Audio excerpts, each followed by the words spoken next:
താലൂക്കിലെ ഗ്രന്ഥശാലകൾക്ക് പുസ്തകങ്ങൾ നൽകി ആന്റണി ജോൺ എം.എൽ.എയുടെ പ്രത്യേക വികസന ഫണ്ടിൽ നിന്നും 3 ലക്ഷം രൂപ വിനിയോഗിച്ചാണ് മൂന്നാം ഘട്ടത്തിലെ പുസ്തകങ്ങൾ വാങ്ങി നൽകിയത്. കേരള നിയമസഭ സംഘടിപ്പിച്ച അന്താരാഷ്ട്ര പുസ്തകോത്സവത്തിൽ നിന്നാണ് പുസ്തകങ്ങൾ വാങ്ങിയത്. മണ്ഡലത്തിന്റെ പരിധിയിലുള്ള 8 പഞ്ചായത്തിലെയും മുനിസിപ്പാലിറ്റിയിലെയും തെരഞ്ഞെടുക്കപ്പെട്ട ലൈബ്രറികളിൽ പ്രത്യേക പുസ്തക കോർണർ ഇതിലൂടെ സ്ഥാപിക്കും. കോതമംഗലം ടൗൺ UP സ്കൂളിൽ നടന്ന ചടങ്ങിൽ ആന്റണി ജോൺ എം.എൽ.എ പുസ്തകങ്ങൾ വിതരണം ചെയ്തു.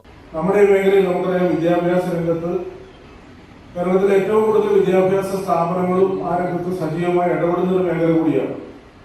വിദ്യാഭ്യാസ രംഗത്ത് നന്നായി ഇടപെടുന്നു, കായിക മേഖലയിൽ നന്നായി ഇടപെടുന്ന ഒരു പ്രദേശം, സാംസ്കാരിക രംഗത്തെ മെച്ചപ്പെട്ട പ്രവർത്തനം നടത്തുന്ന ഒരു പ്രദേശം, അതോടൊപ്പം തന്നെ ടൂറിസം രംഗത്തടക്കം ഒരുപാട് സാധ്യതകളും പ്രവർത്തനങ്ങളും ഒക്കെ ഏറ്റെടുത്തിട്ടുള്ള പ്രദേശം കൂടിയാണ് കോതമംഗലം. ഇപ്പോ ഇതിന്റെ നമ്മളിവിടെ വേദിയിൽ സദസ്സിലൊക്കെ ഉള്ളവരെല്ലാം ഈ പ്രവർത്തനങ്ങളിൽ വളരെ സജീവമായി ഇടപെടുന്ന വ്യക്തികളുമാണ്. കോതമംഗലം താലൂക്കിലെ ലൈബ്രറി കൗൺസിലിന്റെ പ്രവർത്തനം പരിശോധിക്കുമ്പോഴും കേരളത്തിൽ തന്നെ താലൂക്ക് ലൈബ്രറി കൗൺസിലുകളിൽ ഏറ്റവും നല്ല നിലയിൽ പ്രവർത്തിക്കുന്ന ഒരു താലൂക്കാണ് Kothamangalam taluk.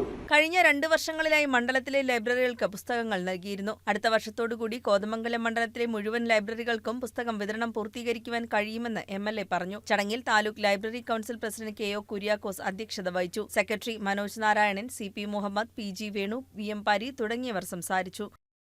News desk KCV news.